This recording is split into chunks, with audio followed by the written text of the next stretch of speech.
Alright, another draft physics video production.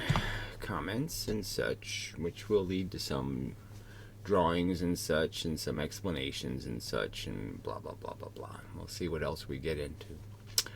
So anyway, it starts off with this guy. He's been here before, Richard Herrick. Some kind of, middleweight bodybuilder type. Anyway, a devotee of the Ken Wheeler. Why? Who knows? See, I mean, part of my theory is that there is this gravitation of people of like personalities or shapes even, and that people tend to defend their own insecurities when they see somebody who's like them doing something. They want them to succeed. It becomes their underdog, their hero. Hero is probably the wrong word. They identify with. All right, so can't really see on the surface why this guy identifies with a guy who's let himself go to hell, doesn't really pay much attention to health issues and all of that kind of stuff. So you got to wonder, well, where's he identifying? What's he identifying with? Because the physics is so bad. So the other argument could be made is this guy's been spending time on his body and all that kind of crap, and maybe he hasn't really done all this. I understand physics because I've looked into it and I've researched it and blah blah blah. So you could make the argument that he's a dumb blonde or something, and get away with that maybe. But yeah, you do wonder why. Why do these people feel the need to defend Ken Wheeler? Ken Wheeler won't defend himself. He won't show up for the fight. He won't take on his, there's people making negative statements about him. He won't respond. And if he ever does respond, of course, it'll be because he selected the argument he wishes to have. I mean, clear cowardice. So that's another reason this guy's kind of a macho guy, be strong and male. And Ken Wheeler's a pussy, clearly. Coward. Won't even show up to defend himself. And you're just wondering why this guy's so aggressive. I mean, this is aggressive in the sense he's claiming we're slandering Ken Wheeler. How am I slandering Ken Wheeler? Where's the slander I've committed? Could you quote some of the slander somewhere? I've only reported the facts. That's it. There's no slander in anything I've said about what Ken Wheeler has done. I mean, he's been caught, exaggerating. That's clear. Caught implying that photographs were his when they weren't his, because he clearly cut the copyright right off the photos. Kind of obvious that he wishes to imply that they're from some ghostly place, presumably me. I mean, come on. I mean, he's caught with some character defects, clear ones. I point out how the only people he argues with are dead people. I mean, that's, what kind of soldier is that? I mean, he goes around stabbing all the dead people and having sword fights with the dead people and stabbing them. They're all imaginary debates he wins where he tells you, well, I debated this guy and he didn't have an answer and I totally beat the crap out of him. Well, isn't that just a story? We don't get any videotape, nothing. So why this aggressive defense for a guy whose character is pretty low, frankly, from what we can assess from his behavior. And his physics is just nonsense. I mean, you can't draw a picture of it that's at all rational. I mean, I'll attempt to explain how there's nothing rational in the picture. You understand a photon is a coaxial cable. You somehow understand how that's a reasonable analogy. A coaxial cable, I mean a shielded cable where the electricity goes through the middle and then goes back through the outside shielding. How is a photon like a coaxial cable exactly? I mean, it's almost, I would argue that they sort of behave a little bit like that in the real physics in the sense that they do reflect off objects and actually send the energy back, but Ken really doesn't explain it that way. He thinks they're little coaxial cables connected to each other doing this swirly stuff. Where's the evidence of any of this? Where's one shred of physical evidence supporting those theories? His theories state things, and there's just not one shred of a piece of physical evidence indicating that could possibly be the explanation. We get nothing. We get no picture of how all this swirly stuff creates very strong attraction and very strong repulsion. And repulsion and attraction that's proportionally stronger as you get closer and closer. It gets stronger and stronger. How's all this swirly stuff do any of that? There's just no explanation. Anyway. Many of you use slander to claim Ken is to use many big words. Well, no, I claim he's using vocabulary completely irrationally. Okay, I mean, words like inertia have been around a long time, and they have accepted definitions. You really can't have a conversation where you're going to say, I'm going to change fundamentally the meaning of the word. So the word poo is now going to be flower. You know, this isn't like Bambi, you know, where you can name the skunk flower. It really, this is, you know, this has to be some sort of real context to have a conversation in. And you can't, you know, rename everything. It's just, it's incoherent to the process. It's completely destructive to the process of explaining if you're going to change the meaning of words in some sort of bizarre way. And I've pointed out how you can't say something like dielectricity without demonstrating in some way how there's something called a dielectricity. There's a function called electricity. Show me the stuff that's not regular electricity. Show me some electricity somewhere, anywhere, where you claim it's doing something different than common electricity. There's only one kind of it. It's an exchange of pressure between atoms. There's no other kind of thing called electricity. So he's going to say there's a separate kind of electricity coming out of presumably dielectrics, which are semi-insulators. I mean, they're insulators that can hold charge on their surface. They're a specific physical thing. A piece of matter is a dielectric. There's no dielectricity. Anyway. Yet you don't explain which words are incorrect and how. So that's just an insanely preposterous lie. I'm saying right overtly to you, you can't say something has power and no magnitude. You can't say something like, well, it's hugely massive and then loses all its magnitude. You don't understand how that can't make sense. You can't keep saying things like, the smaller the space, the higher the capacitance. It's like saying the bigger the elephant, the less it weighs. You don't understand how I, as a rational person, have a right to say, you can't say it that way. Maybe you have some principle in mind, but you certainly can't say it that way. It doesn't make any sense. You have to provide some better explanation of how something loses its magnitude, and you have to provide some explanation for why when elephants get bigger, they get lighter. You can't say something that extraordinarily untrue. Okay, the smaller the space, the higher the capacitance, right? I mean, you do understand this whole space, and you do understand that, right? That you can't say that you can put less garbage in a smaller you can put more garbage in a smaller garbage can. I mean, there's a ton of examples. I mean, more tea in a teacup. The smaller the cup, the more tea you can hold. You know that can't logically make any sense. And yet you're saying I'm wrong because I say I can't deal with that nonsense. You gotta phrase your physics in better terms than that, because that makes absolutely no sense without any evidence being provided. I mean, show me an example of the elephant who's lighter. Show me the evidence of the thing that's more massive yet has less magnitude. Show me an example of that somewhere in the real world. Anyway. Also, the guy in this video doesn't seem very technical. Well, I don't know. I'm getting into every single detail. I'm drawing you not only the force, but the electrons, the protons. I'm telling you how they move. I'm giving you extremely detailed explanations. I don't allow anything to move without something causing the movement. So where's the lack of detail? I mean, so you're the one making the slanders now, right? I mean, it doesn't seem a rational thing to say. It doesn't seem very technical. In what way am I not technical? Could you give me an example of the non-technical drawing I drew? The non-technical explanation I provided?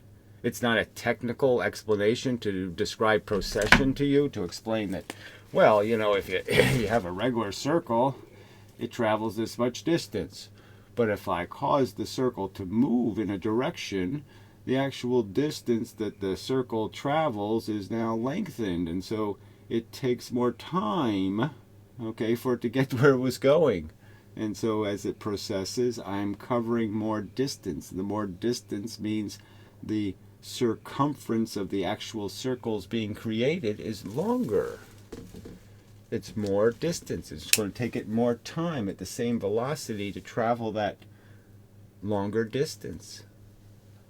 Multitasking, that's not a technical description. I point out that if you're dancing in one spot as fast as you can, a happy little dancer, yay! Well, he doesn't look very happy. But anyway, your little feet are moving up and down as fast as you can move them. You're lifting your weights as fast as you can.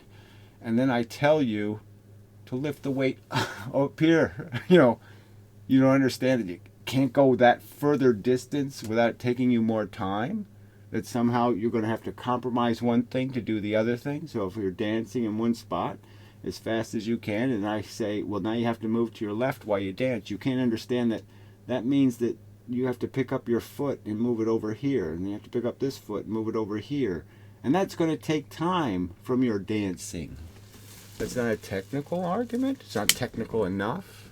Oh, please. And seems to use slander. So you said the word again. You just slandered me with a false description. You making accusations without quotes, without any citation to the exact sentence you find abusive or incorrect or a lie. All right, that's what slander is, lying about somebody. So show me where I lied about Ken Wheeler. Persecution. So in what way is he persecuted? In any way that we're all not persecuted. It's a fact of life that in some sense you're going to get persecuted. Okay, because people are going to pass judgment on your antics. Okay, your behavior. What kind of jewelry? You're wearing a little hoodie thingy. I can be, oh, I don't like those. Did I just persecute you because I said, oh, I don't like that shit? No, I didn't persecute you. Sorry. No, I just expressed my opinion, which I'm allowed to do without you calling it persecution. All right, name calling. Well, guess that fact of life, fella. Come on, grow the fuck up. He is fat. He is tattooed. He's asking for it in a sense. I got long hair. Yes, somebody's going to call me a hippie. Right. They're stupid. That's their bad, right? Now, how many videos have I harped on the fact that Ken Wheeler has dietary issues? How many videos, realistically? How many times have I taken that shortcut, for my victory? And that's all Ken Wheeler did. I made a polite video to him requesting a debate. And what did he do? He mocked it and laughed because it was summer and I wasn't wearing a shirt. All right, and I have long hair. So he just mocked it. That's all he did. That's a fact. The first Ken Wheeler video I did, that's his reaction. I said, hey, fella, come on. You're saying a lot of stuff. I'd like to, debate you on the credibility of that crap. And I didn't say it that way. I said, it was a polite request for an interaction, a debate. And he mocked the idea.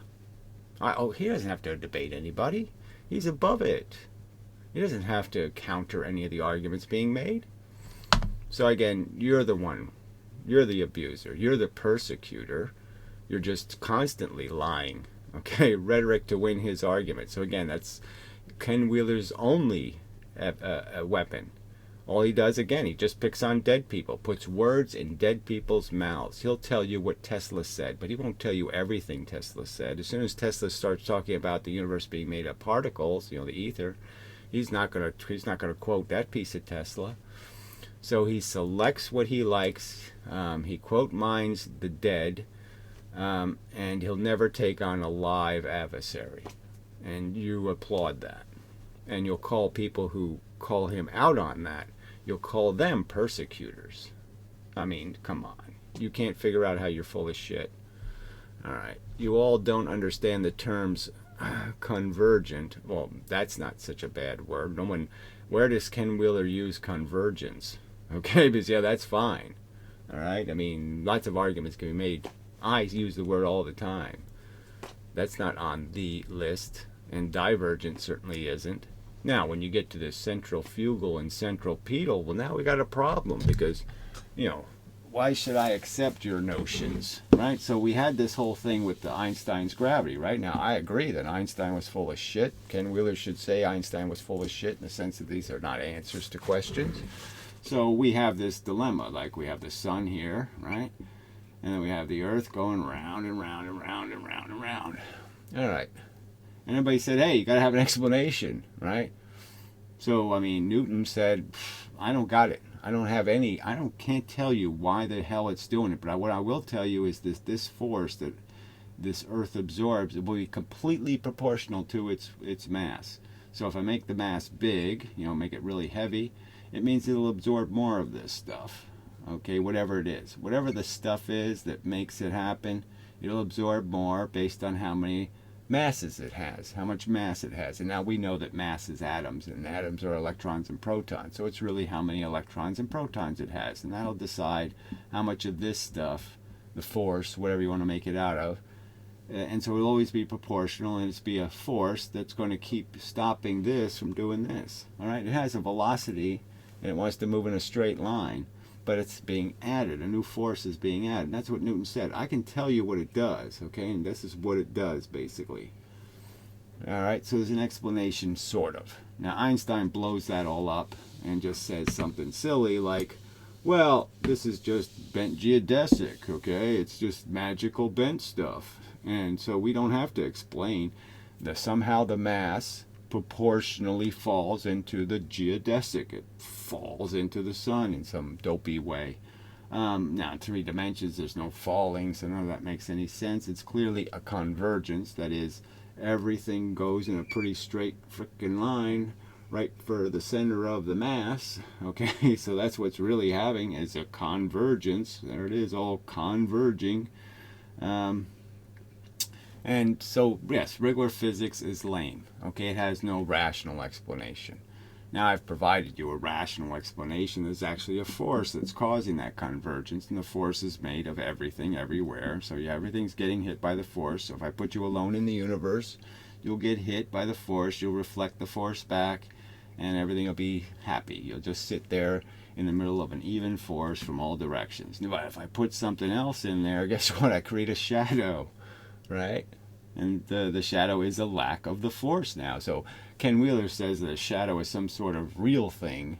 It's not a privation of something. Of course, it is a privation. It's a privation of this constant pressure, because now the pressure is still going to be hitting this surface, but it's not going to be hitting this one as much because this guy's in the way, blocking it, consuming it based on the percentage of its mass.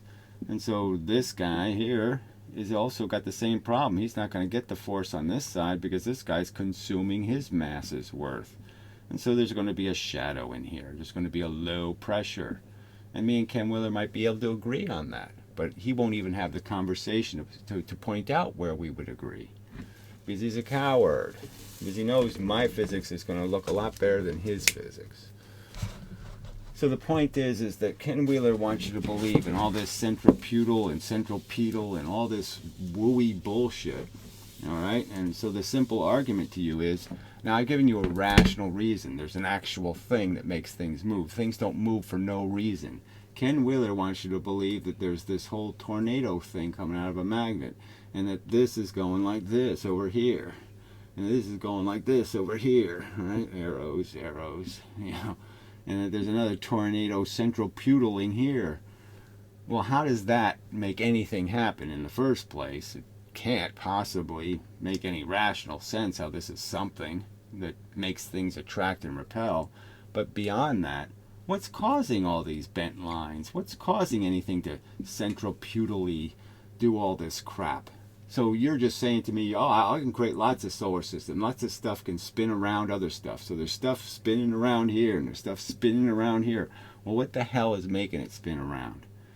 Because there's no explanation. I mean, for tornadoes to happen, you know, and you need a complex weather system. You need a bunch of temperature differentials and a bunch of moisture to whip around. Where is any of that in here? Where's any explanation for how you can create this tornado? and that perpetually goes up imaginably. I mean, there's no real explanation how it makes anything real happen in the real universe, and there's no explanation for any force law that explains why it's doing it in the first place. So you have absolutely zero explanation. You're just saying, well, I don't want you to bother asking the question. Why ask, why does the earth travel around the sun, when you're not going to answer the question, why does all this other crap centripetal all around a magnet with infinite energy forever, in perpetuity, just keeps going around and around forever and ever and ever. Where does it get the energy to do all of that crap? Where does it come from? Where's the mechanism? There's nothing. You're not going to answer the question. You're evading it by just inventing another hyperboloid or another toroid. What's causing the toroid? Oh, well, that's the toroid under the toroid. The little toroids are making the big toroid. I mean, you're not answering the question. You're just saying God's father, gave birth to God. And you're not going to explain where God's father came from, obviously. So, I'll try to avoid my usual response and just say something like, no. Why do you think this is going to be a reasonably persuasive argument in light of these huge voids and absences of reason and logic? All right. You all don't understand the terms? Yes, we do. The light going this way, as DraftScience says. So again, that's the best you can do. So as your quote mine, you're going to say the light going this way, and then you're going to just say what I meant by that. You're going to explain the context. When we know that in every single circumstance, when I ever talked about the light going this way, I was talking about a dead straight line. The light goes from point A to point B. Okay, and if it hits an electron, the electron moves to a different location and sends the light off with a new angular momentum. That's what I've said, clearly. So how are you perverting it now? So this is a form of slander, right? When you deliberately manipulate quotes from people, like the Einstein quotes. I mean, some people think when Einstein said, a reporter asked him, what's it like being the smartest man in the world? And he said, go ask Mr. Tesla. Some people think Einstein really meant go ask Mr. Tesla, like he thought Mr. Tesla was the smartest man in the world. No, he was clearly saying, go ask the egomaniac who thinks he's the smartest man in the world. I don't think I am, Einstein was saying. Go ask the guy who thinks he is. You can, so you don't understand how that's a perversion when somebody uses, like when Einstein used the phrase God. I want to understand what God was thinking, that he wasn't just talking about it in a metaphorical, analogistic kind of way, and he doesn't really believe in God, and what he's really saying is, I want to understand how nature works. You don't understand how those are all just perversions, and you're doing it because the person can't defend themselves because they're dead. Now, I can defend myself, so I'm going to argue that you're clearly cheating me profoundly by taking 3 words, and now you're going to paraphrase those 3 words and say what I meant by those 3 words, and that somehow I meant what Ken Wheeler means, that the stuff is spinning around for no reason, that it goes in a circle, and I'm not going to explain why it does that. No, I've never done that, asshole. As DraftScience says, as described technically with the overly complex terms. So this doesn't even make any sense. The light going this way, as DraftScience says, is described technically with the overtly complex terms. Complex? No, I've just explained it. You're saying there's tornadoes happening inside of a magnet. Lots of them. And I'm saying, how does that make a magnet in the first place? But how do you explain how it's doing any of that? What's causing whatever that force is, whatever that stuff that's in the tornado, the ether, what's causing it to do that? Stuff doesn't just tornado. It's not a simple function. I'm not arguing about the complexity of the language. I'm arguing about the fact that you can't have a complex function and just say, that's the way it is. That's not an explanation of anything. I think most of y'all fail to comprehend. Well, I think you fail to be intellectually honest, and I think you have some other agenda You're a creationist kook. You're some kind of kook with some kind of pet theory about how you're tapping into some, unicorn functions.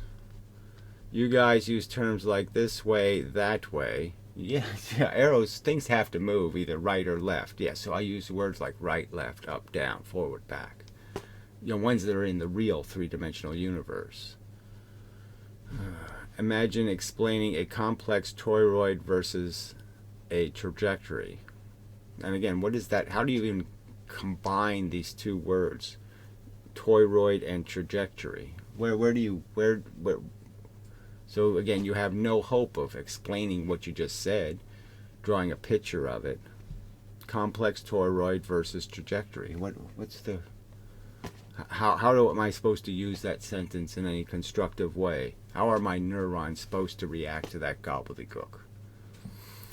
This way is too broad. That doesn't. What does that say? What do you mean it's too broad?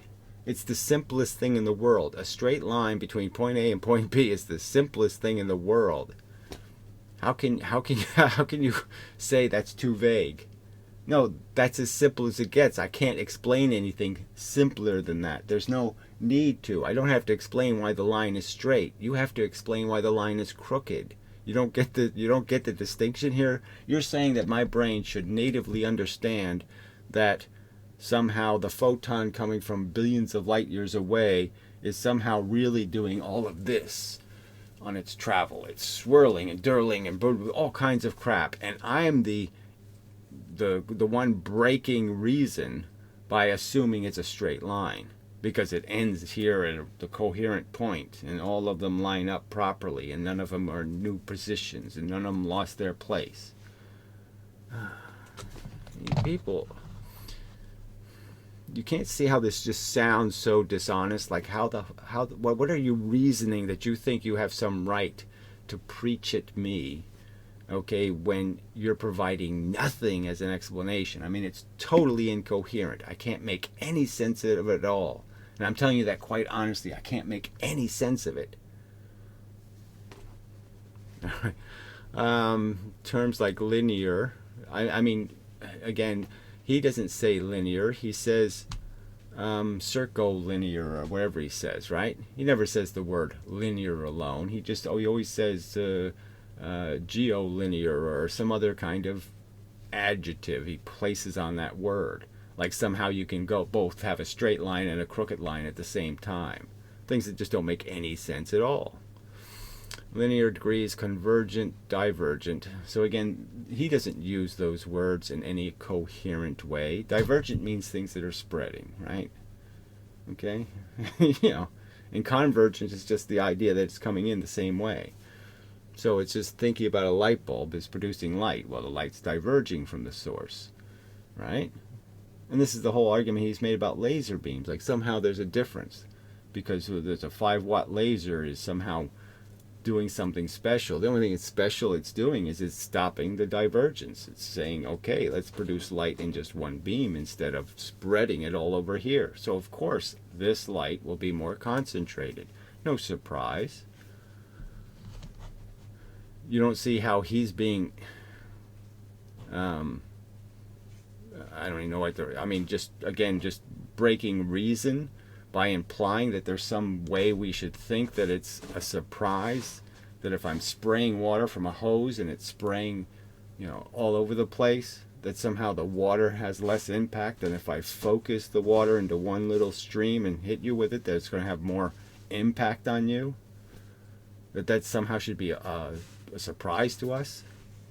That anybody, like even a grammar school kid, couldn't figure that one out. All right. Explain and comprehend. You arguments are invalid, so you didn't prove any of that or demonstrate with a single counter argument to a single thing I say about how the universe works. So you didn't debunk a single sentence. And you're calling yourself some kind of honorable or decent person to say that somehow you've demonstrated or have found the right to say invalid?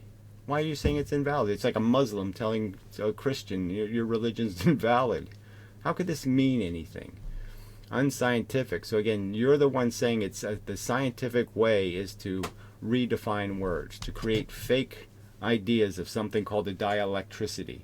There's no such thing as dielectricity. No scientist has ever found a dielectricity. It doesn't exist. Because somebody 150 years ago used the term, okay, doesn't mean that the term now has meaning, merely because he's identifying a distinction between electricity caused by a battery and electricity caused by a capacitor. They're not different electricities. The fact that he didn't really know that 150 years ago doesn't mean it's true. Is that what science should be, though? Science should be, let's not bother examining the integrity of a statement.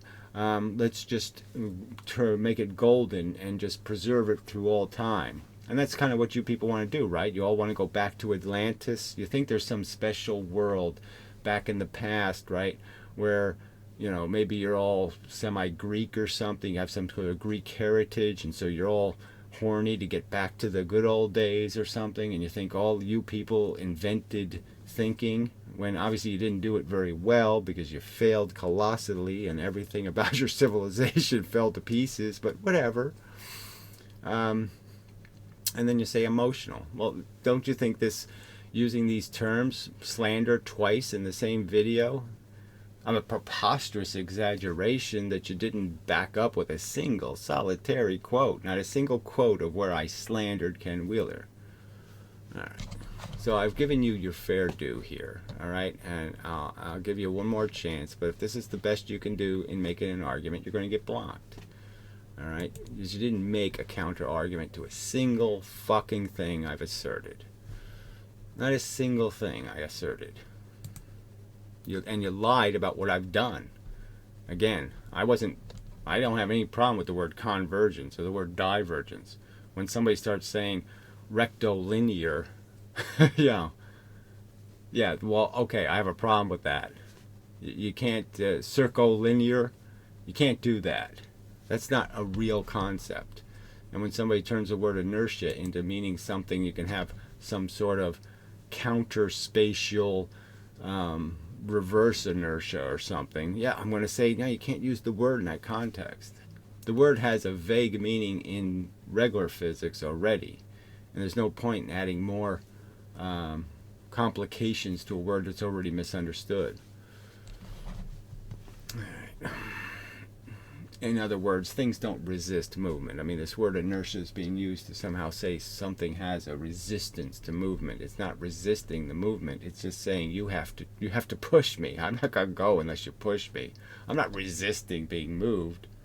You just have to push me, or I'm not going anywhere. The universe is forced. That's the concept.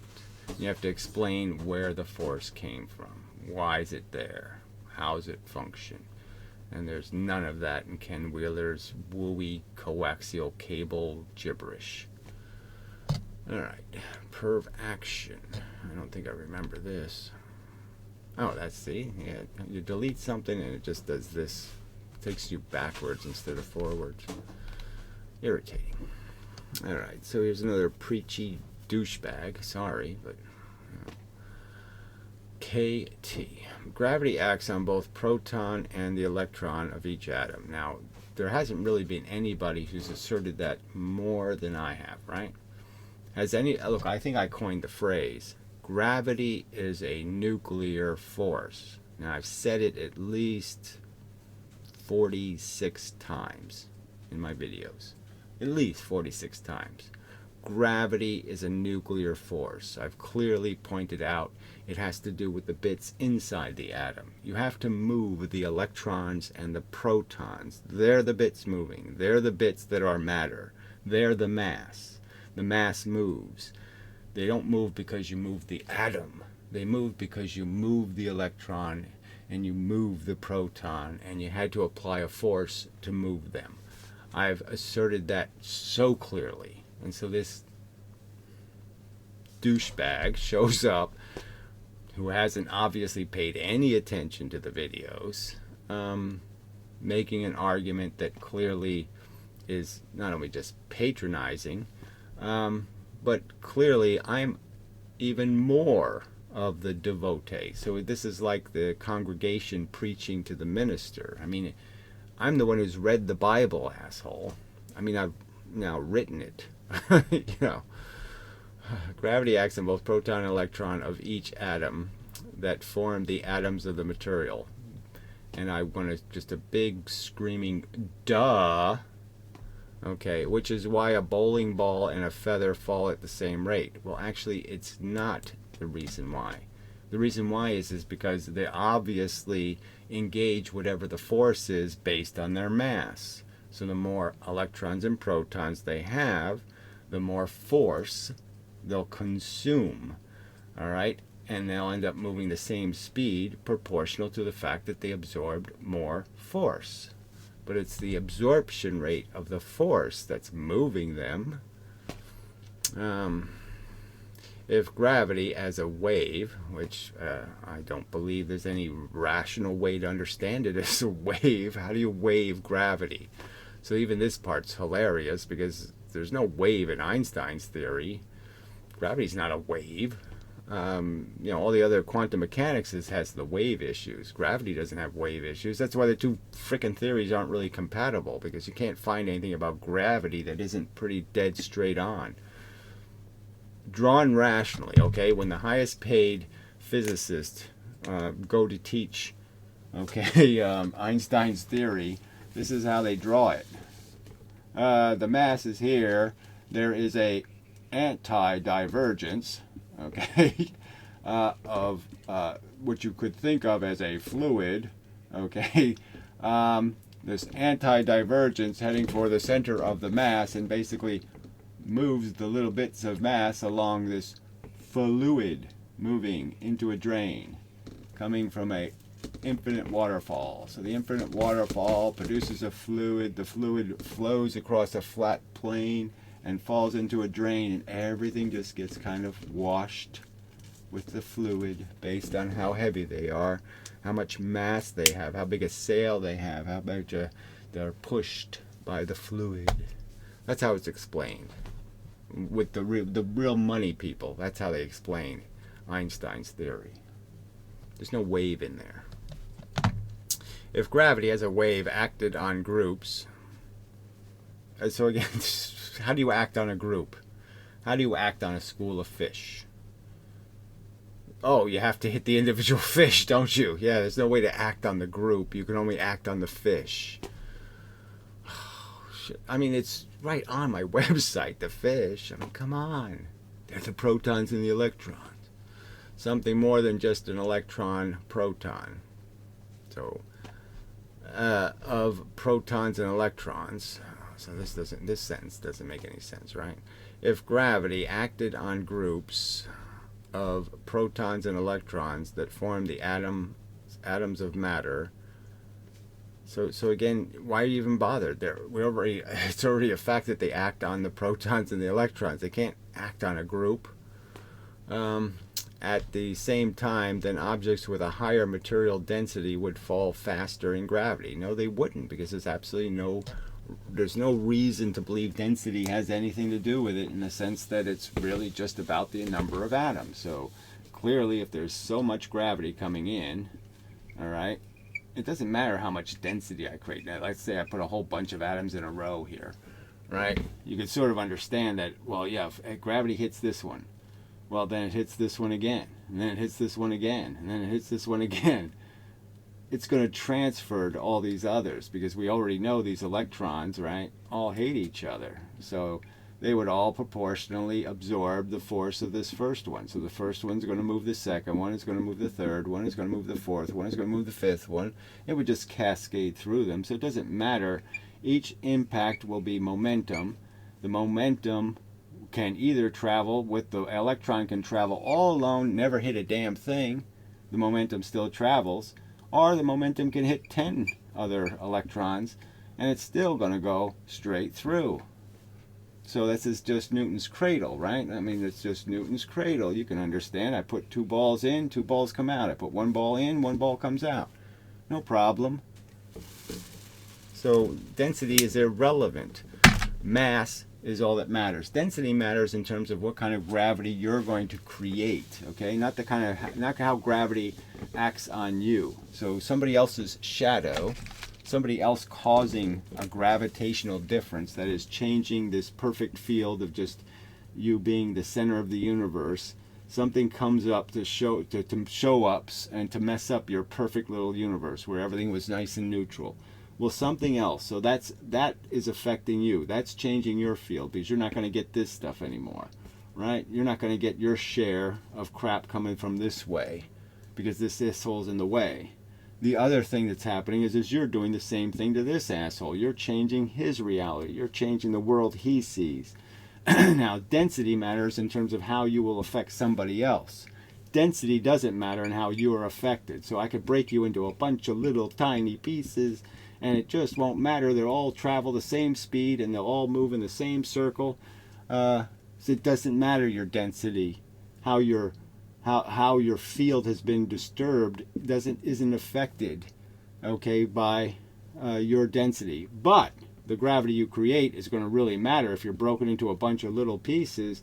Now your gravity is spread across a larger surface and it'll be less effective because the distances will be longer and the direction of the shadow will be different. See, this shadow is going to be going this way. This shadow is going to be going this way, right? Where before, if you concentrate here, all the shadow is going in one direction. So this will be much stronger gravity you will make stronger gravity if I consolidate you in one place than if I spread you out in all these directions. Well, technically, okay, it depends on how proportional it is in terms of its shape. If I spread you out where I put more parts of you over here than I put over here, all right, then that'll give you a direction that's some other direction than towards the center of this. But the gravity you make is different than the gravity you fall into, to use their bad vernacular. You don't fall into it. But there's two acts happening. You're changing the universe. Somebody else is changing your universe. So gravity has two components. There's not just one force. There's the force the Earth applies to the sun. That is, it's moving the sun's mass. And that this is the part that's really pretty stupid, right? So you can understand why Newton didn't really go into that. But it's a huge fact that the Earth affects the sun, and Saturn and all these other planets all affect the sun. The equal amount of mass in the sun is moving, okay, in the sun, all right? Just like the sun is moving your mass. And the sun's position changes. It doesn't sit in a perfectly quiet place. It processes. And it's the sun's precession that's causing Mercury's precession.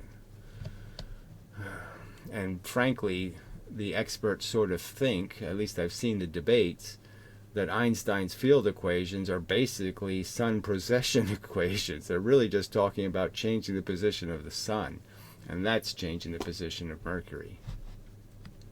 All right. So where the hell was I? At the same time, objects higher density would fall faster in gravity. So it's an irrelevant argument. Gravity has nothing to do with density. It has to do with mass. And that's it. Mass and distance. So there is no gravitational wave force. Well, there's no wave anyway. So fuck you. I don't even know why you're using that word. There is just individual pieces of force which form gravity. So I don't know how you explain that anywhere in here. Clearly, I've never made a video arguing for a gravity wave. So the fact that this guy is so clueless to think I think there's something called a gravity wave when I've only made videos talking about how it's nonsense. Amazing. A wave implies an infinite curve. It doesn't. A wave implies a medium, and the fact that the wave deteriorates with distance because it's moving a medium, and it ends up moving it in lots of other directions than the direction you want to go, which would mean that a gravitational wave could push or affect things at infinitely small beyond the Planck scale distances, which doesn't happen because the objects don't fall infinitely fast. So there's still more stuff that can't possibly make any sense. I mean, you could still have a speed limit with wave mechanics. So to argue that something would happen infinitely because you're using waves is, frankly, in my opinion, nonsense. Not even when objects are light rays. So now he's using light rays. I don't know. Where are you? What the fuck are you talking to? Who are you talking to, and what are you talking? Not even when objects are light rays fall into or are pushed into black hole. So again, this idea that you somehow have evidence that a light ray has ever been pushed by anything ever in the history of mankind, you don't really have any credible evidence. Eddington experiment never successfully reproduced. Millions of, thousands of satellites up in space with really good cameras could do the experiment right now. They could do the experiment every single day because you don't have to wait for an eclipse. How come we don't have a single photo from one of those satellites of a star behind the sun, and we can see it? Not a single photo. There's no hole in space. It's a giant black star. Well, regardless. So again, you're preaching to what? Who are you preaching to, you asshole? Okay, if you're able to explain your 2 + 2 + 2 theory in those terms, well, I don't know what other terms I have to explain it in. For fuck's sake. So you didn't even watch the 2 + 2 + 2 videos. You clearly haven't even read the first paragraph on the website, right? Because it pretty clearly states, I don't believe in any fucking waves. To people, then it may be the beginning of something. Oh, says you, the all-wise, anonymous, no-content asshole. Sorry. Trying to evade frustration words, but phooey, you people are irritating. By an infinite curve wave, I mean like a carved section of a perfectly round circle or sphere. So again, what does this have to do with me? Why would I see the need for any of this crap? I don't need a wave.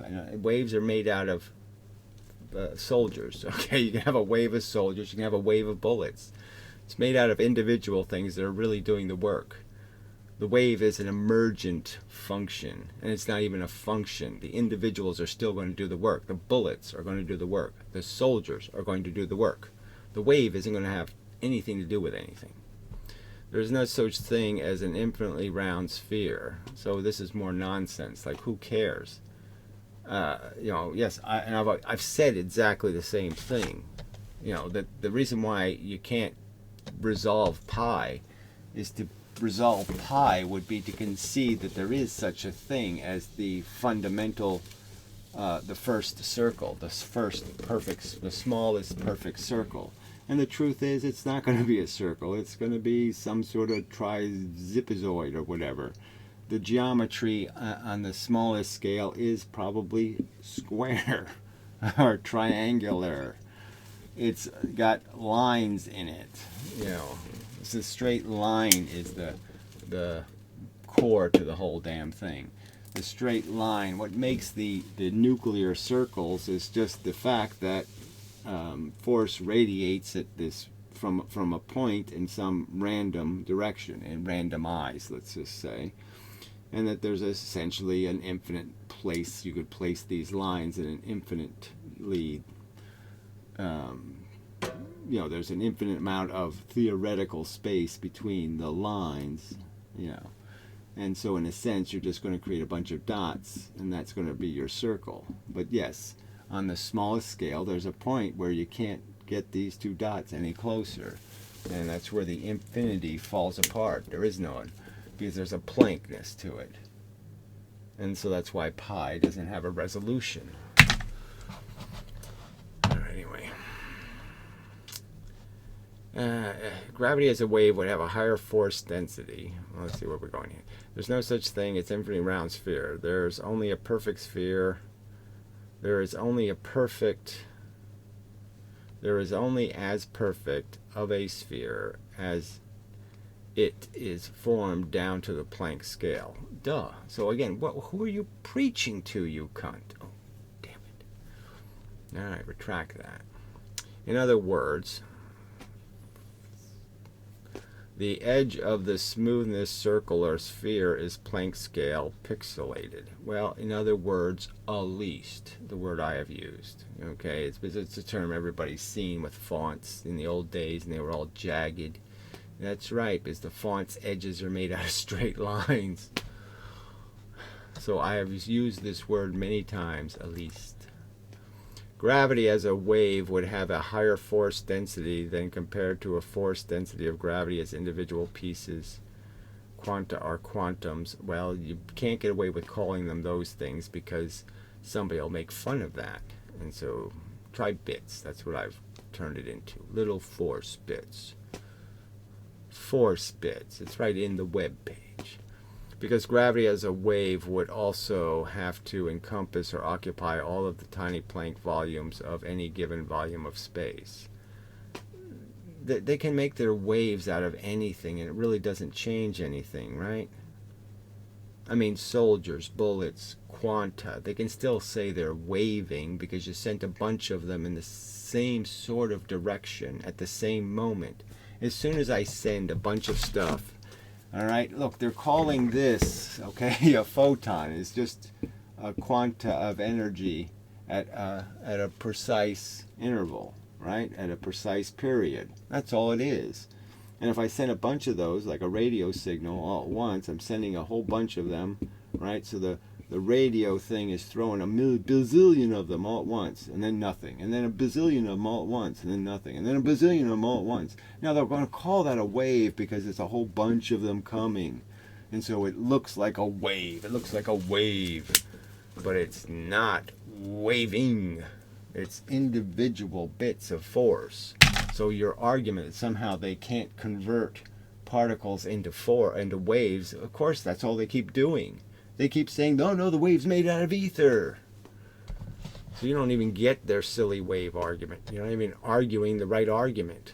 Would occupy all the tiny Planck volumes at any given volume of space. So again, they don't think the wave is elemental. They think it's emergent out of some sort of ether. Okay, for example, in rough terms, it's the difference between pushing on something with a cloth sheet as compared to pushing on something with a window screen. I don't know how you did that, but I'm not even going to try to understand. Yes, rough sandpaper versus smooth sandpaper. How does that have anything to do with waves? Sorry.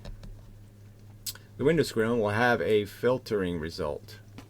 Gravity is more like a window screen filtering out some energy. And again, I've already made these arguments. It's filtering them out based on charge, which is the fundamental function. The fundamental function is the difference between electrons and protons, charge. Gravity is actually a byproduct of the first function, which is charge. If the charge didn't exist, the electron and proton couldn't absorb the energy. The reason why they're absorbing it is because of the function of charge, and they're absorbing it inversely, but proportionally. So all the differences between gravity and magnetism is when you mix all the magnets and you have the point in all directions, you have no polarity. You still have magnets, you just have no polarity. So the magnets are left with just this idea of absorbing momentum, because they're blocking there's this space between them where they're still casting a shadow.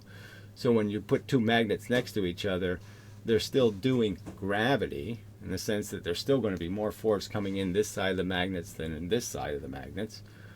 But they're clearly doing this more important thing, which is they've concentrated the electron force and the proton force. They've segregated those two forces, and those two forces create the extra boost of the magnetism. But it's still all charge. All right, physics would say, I'm guessing, is that gravity is more analogous to the cloth sheet. So this is just so full of shit that you would even suggest that physics worries about how coarse gravity is. All they care about is what we all should recognize, which is there's an inverse square law. And that pretty much explains the whole thing. There's r squared. Yeah, well, r squared. So if you take that at all seriously, you can understand that, well, that's exactly what would happen, okay, if I did diverge a force proportionally, randomly, in a perfect sense. Like it would always average out. And that it would create this square. The thing is going to diverge this way, and it's going to diverge this way.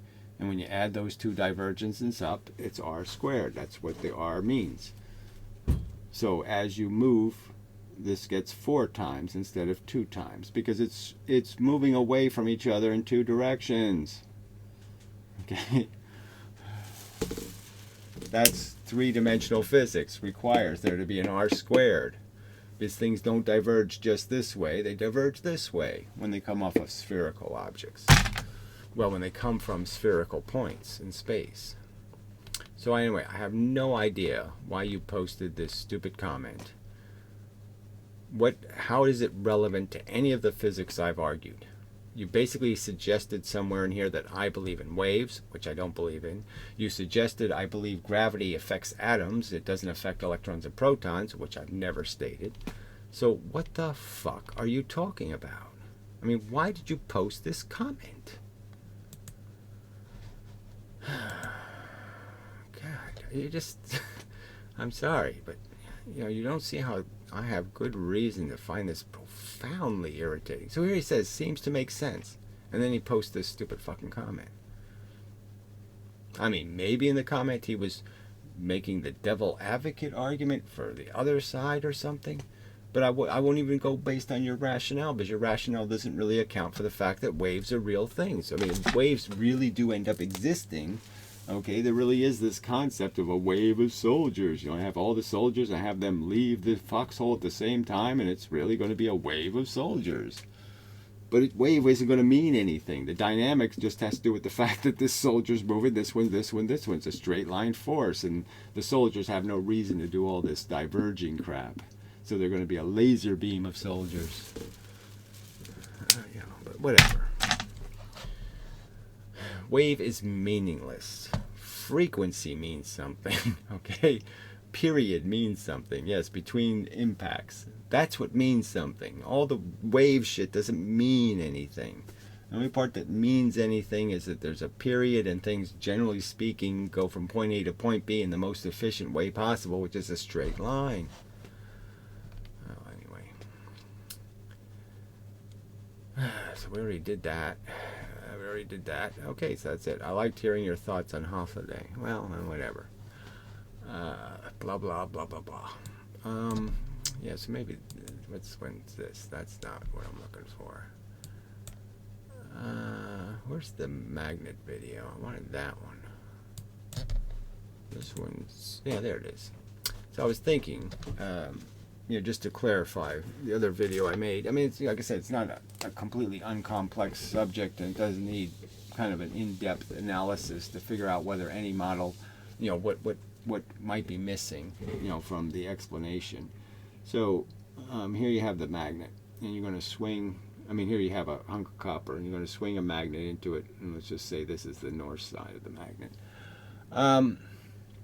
It doesn't really matter. Both sides are going to react, so it doesn't even matter if you do both, because one side will react to the red side and one side will react to the north side, the blue side, however you want to look at it. So you're going to swing it in here, and so it's going to come in with certain speed. And with the basic function, I'm going to argue to you how you tell how much of this paramagnetic response you're going to get. Now, people say Lenz's law.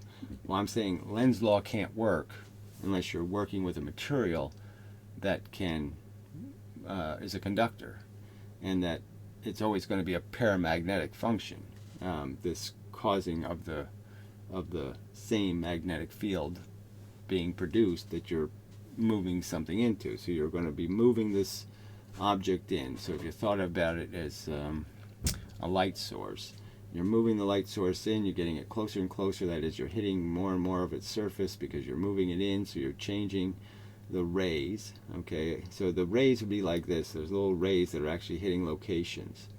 And so you can understand that if I move this object, then these rays move to new locations and they'll hit new spots on the surface.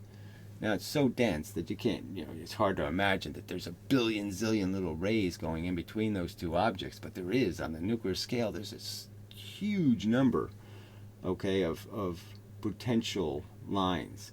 And you want to hit as much as possible this surface. So by moving it, you're going to affect more atoms. That could be an easy to understand thing. Clearly, moving means you're going to hit more, the rays will hit more locations. All right?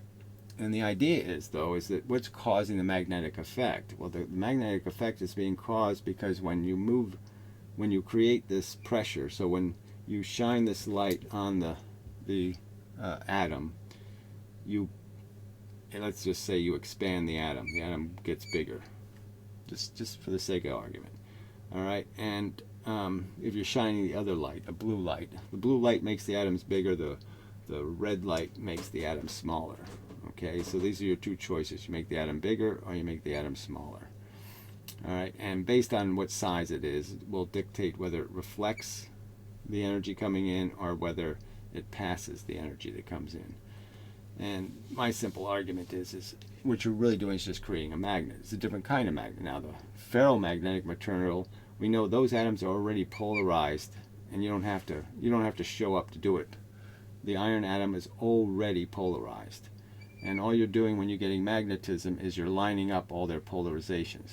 Okay, that is, you're putting them all side by side, all plus and minus. So all the minuses are going that way, all the pluses are going that way, and you're creating a big magnet with big magnetic potential. Now, in these atoms, they start off, they're not magnetic, but you're making them magnetic by adding energy to them or taking energy out of them, in a sense, making them bigger, making them smaller. So they become polarized when they're in this condition, or when they're in the lesser condition. They're polarized relative to the rest of the material, and so they're creating magnets. And the point would be the point I want to get to quickly was that the easy argument is that if we know that when you hit a surface, the other side of the surface tends to want to go the opposite. So this goes positive, this wants to go negative. This goes negative, this wants to go positive. And the idea is you want that to happen dead straight lines. You want this cascade where this atom, because it's gotten big, right? The big atom got big. It's next to a smaller atom. The two atoms will now neutralize that force and both become medium-sized atoms. And that's how electricity moves between atoms. You want that cascade to happen, and you want it to happen as straight as possible, because as it's happening, it's creating a bunch of plus. I'll show this down here. It's creating a bunch of plus, minus, plus, minus, plus, minus. So it's creating a bunch of magnets in a row. So as the electricity passes through, it's lining up it's making little magnets. And the more magnets it can make is dependent on how many atoms are affected on the surface. And so it's moving this current based on how much is being hit up here, how much pressure is building up here. You're building up more and more pressure by expanding or contracting more and more atoms, and you're creating a flow. So the flow of electricity will be this way for the plus side, and this way for the minus side. But the idea is what's really happening when the flow is happening is that it's creating a bunch of magnets in a line. Now, if the flow can't go to the other surface, if it can't conduct well, then it's just going to build up a bunch of pressure. That is, it can't go through a circuit. It can't, not through a circuit. It can't polarize well.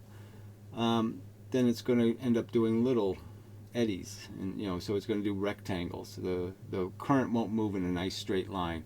It'll move in all kinds of jagged lines. And so now your magnetism is going to be in this direction, and in this direction, and this direction, and this direction. It won't line. The magnets won't line up. So if you did that in iron, it would be like turning this magnet this way, all right, plus minus, and getting rid of this. And so this is not going to be a very effective magnet because you've got pluses and minuses are mixing. And so you've lost the strength of your magnet because it's not doing this filtering in all the same direction. All right, so I don't know if I did that as well as I wanted to, but I just want to make it clear that what causes this effect is the fact that this is a good conductor. and it will conduct in straight lines right through the material. And you'll see that happen if you put another magnet on the other side of the copper, right? Just let it dangle there. The truth is, when this one swings in, that other one will swing out. It'll go right through the copper. And the fact that it's going straight line through the copper is a demonstration that it's creating nice straight lines of magnetism. It's lining up the dipoles it's creating. It's creating dipoles, and it's lining them up all in the same way. And that's exactly how you make a big magnet out of a bunch of little magnets. All right. Just wanted to add that in. There was a little bit of Einstein stuff. Is this here?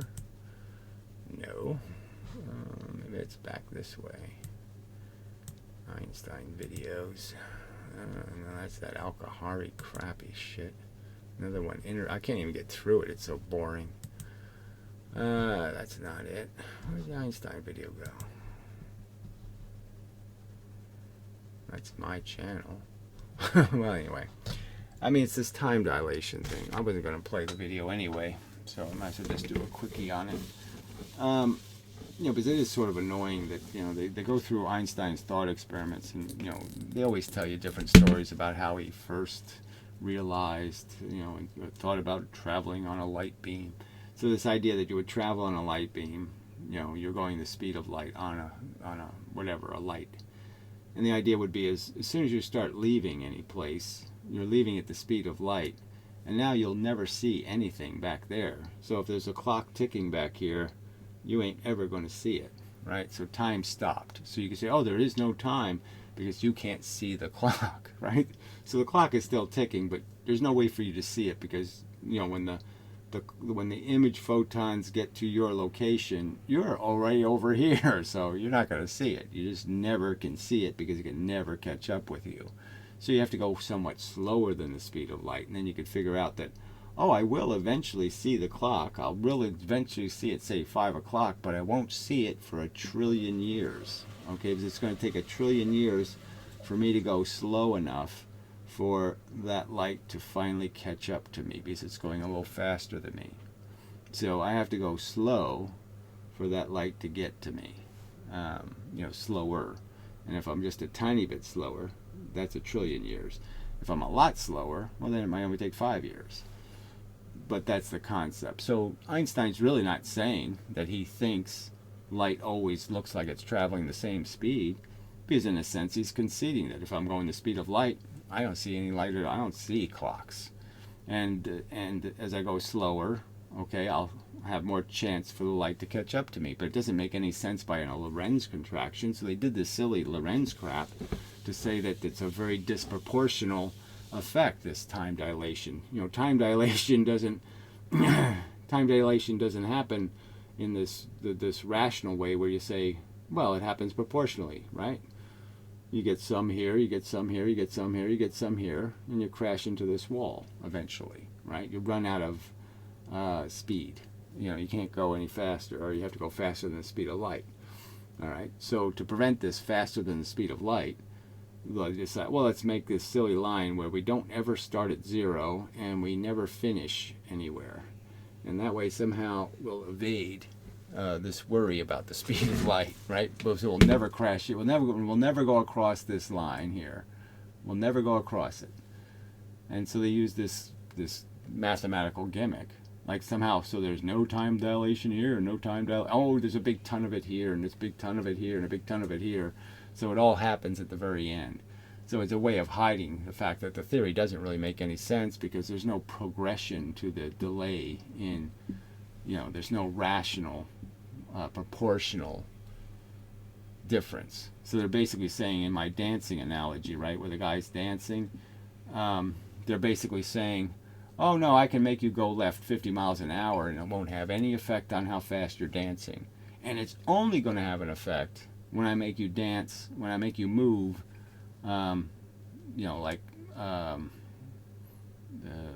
whatever the maximum in this circumstance would be, when I make you move more motion than you are doing actual time dancing. I can't make you go faster than the time I'm allowing you to dance. But the idea would be that, it only has an effect when you start going when I ask you to go at, the speed of light in this direction, that's the only time it really has an effect on your dancing. When you know that your dancing is going to be affected by every foot you have to travel in this direction. So there's no reason to think mechanically that this ever happens. There's no physical explanation for the existence of this curved line except a mathematical gimmick to avoid this going faster than the speed of light. So to avoid going faster than the speed of light, they end up breaking the curve and creating that nonsense. So anyway, and the whole thing is validated, or they prove, oh, we've proven it right, because they take one event that happens, atoms degrading, decomposing, falling apart, big atoms, and they say its fall apart rate has changed because we gave it velocity. Well, it makes sense that its fall apart rate would change. It's not totally without correlation in the real world, right? But you could almost argue that, say, if you have a flaw in your tire, and you go like 30 miles an hour, the flaw in your tire will cause a ton of friction and make bump, bump, bump, bump, bump, bump. But if you go faster and faster, the flaw becomes less relevant, okay? Because it'll never rebound off the bump, so it'll stay almost on a cushion, and the bump will never hit again, or kind of thing. You can create less. You can make the wear on the tire less by actually moving the tire faster. And the same can be true for the fact that atomic clocks degrade slower when you give them velocity, because they're too busy doing this velocity to get around to falling apart. It's kind of a way. So you can sort of see that it can happen in things that are, fragile. That you can treat them really roughly in some circumstances, but if you try to treat them in between, that's when you're vulnerable to breaking them. I can't think of an exact example at the moment, but I think you can sort of understand the basic concept. But anyway, so that's all they got. But we've never built the light clock. We've never built the clock that bounces a photon between a distance to demonstrate any of this, because the light clock would be indestructible. The light clock isn't going to care about movement. You can move anything you want to all around a photon. You can move stuff this way and this way and this way. You're never going to change how long it takes the photon to go from point A to point B. That's always going to be the same. Always, always, always, always, always. And you changing other stuff and moving it around, you can't change that.